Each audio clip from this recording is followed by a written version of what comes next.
Hoje trabalharemos as páginas 17, 18, 19, 20, 21, 22 e 23 do livro.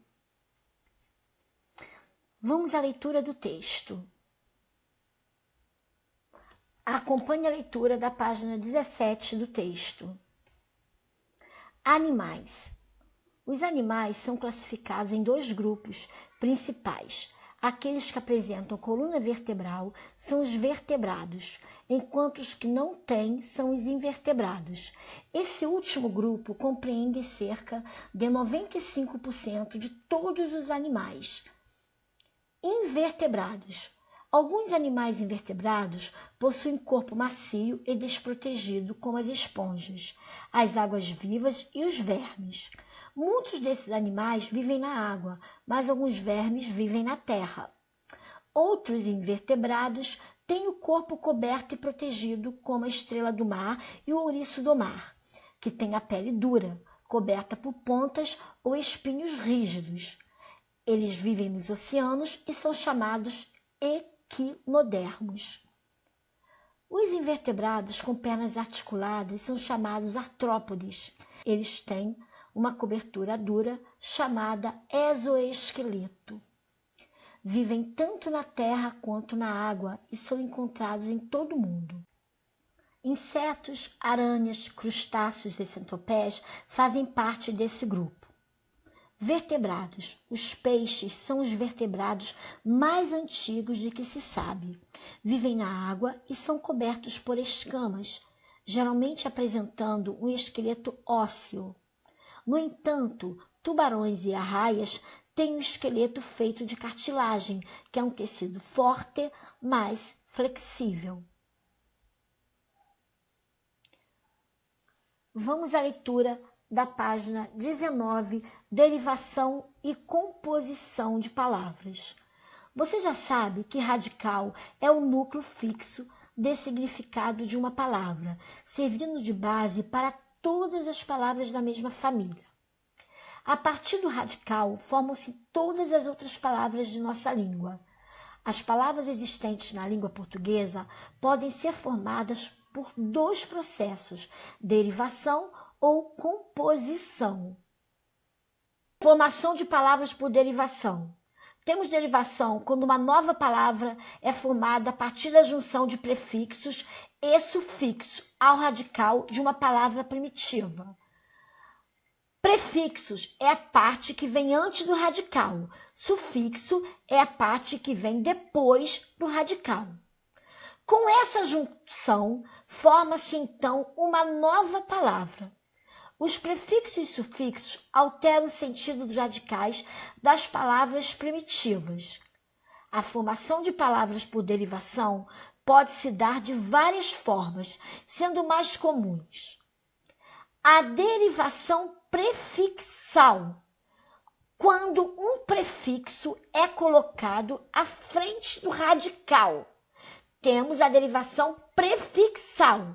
Exemplos: infeliz, prefixo in mais radical feliz. Desleal, prefixo des mais radical leal. Dissemelhança, prefixo dis mais radical semelhança. Vamos agora à derivação sufixal, quando um sufixo é colocado depois do radical. Temos exemplos: felizmente, radical feliz mais sufixo mente. Guitarrista, radical guitar mais sufixo ista. Bebedouro, radical bebe mais sufixo ouro. Vamos agora à derivação prefixal e sufixal, quando um radical recebe ao mesmo tempo um prefixo e um sufixo. Exemplos: infelizmente, temos o prefixo in mais o radical feliz mais o sufixo mente. inquietude. Temos o prefixo in, o radical quiet e o sufixo ude. Formação de palavras por composição. Temos composição quando uma nova palavra é formada a partir da junção de dois radicais, resultando em nova palavra com um novo significado. A formação de palavras por composição pode acontecer de duas formas: por justaposição ou por aglutinação. Justaposição, quando duas palavras são unidas com ou sem hífen, resultando em outra, sem que haja perda de fonemas das palavras primitivas. Exemplos: terça-feira, guarda, roupa, passa, tempo. Aglutinação, quando duas palavras são unidas em outra, havendo perda de sílabas ou de fonema de pelo menos uma das palavras primitivas. Exemplos: embora, em, mais boa, mais hora, formou a palavra embora. Fidalgo, filho, mais de, mais algo, formou a palavra fidalgo. Vinagre, vinho, mais acre, formou a palavra vinagre. Essas palavras são formadas por aglutinação, porque houve perda de sílabas ou de fonema. Efeitos de sentido provocados por alguns prefixos.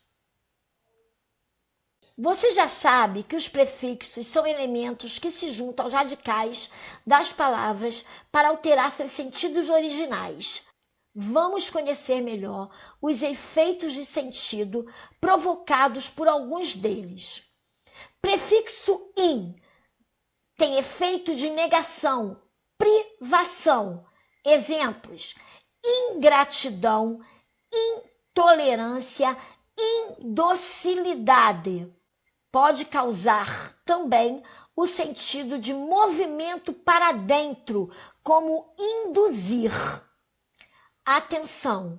O prefixo in, antes de L ou DM, assume a forma I, por assimilação de fonema próximo. Exemplos: in mais legível, ilegível. In mais migrar, e migrar. O prefixo in, com sentido de movimento para dentro, possui também variantes em com N ou em com M, como nas palavras enterrar e embarcar. Prefixo des indica separação, ação contrária. Temos aí os exemplos: desordem, desmistificar, desenterrar. Prefixo dis indica separação, movimento para diversos lados, negação. Exemplos: dissolução, dislexia, disjunção. O prefixo dis pode ser de origem latina, indicando separação, negação ou diminuição, como em dissemelhança, ou de origem grega, apresentando a ideia de perturbação ou dificuldade, como em disritmia, ou noção de duas vezes, como em dissílaba. Atividades. Página 17, questão 1. Página 18, questão 1, continuação. Página 20, questão 2. Página 21, questão 3. Página 22, questão 3, continuação e questão 4. E página 23, o super desafio, que é o caça-palavras.